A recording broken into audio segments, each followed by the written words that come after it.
मौजूद सामीन, तो कहानी कुछ यूँ है।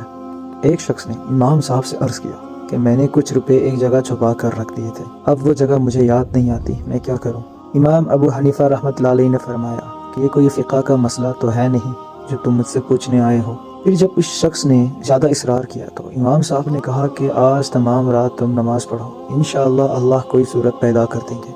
उस शख्स ने रात को नमाज पढ़ना शुरू ही किया था कि उसे याद आ गया कि उसने रुपए कहाँ रखे थे।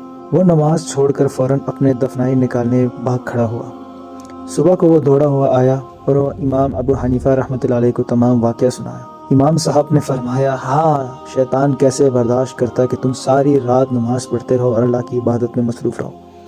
फिर भी तुम्हें चाहिए था कि तुम सारी रात नमाज पढ़ते रहते और सुबह अपनी चीज़ों को निकालने जाते। कुर्बान जाए इमाम आज़म अबू हनीफ़ा की बसीरत पे कि कैसा अदम मिसाल हल तजवीज़ फरमाया कि इस शख्स का काम भी हो गया और नमाज की तलक़ीन भी फरमा दी।